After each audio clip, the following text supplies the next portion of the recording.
सुन्दरि माधवी चन्द्र सहोदरि एव मयि मुनिगणमण्डित मोक्षप्रदायनि मञ्जुलभाषिणि वेदनुते पङ्कजवासिनि देवसुपूजित सद्गुणवर्षिणि शान्तियुते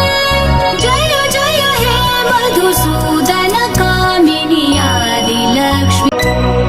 सुमनसवन्दित सुन्दरि माधवी चन्द्र सहोदरि एव मयि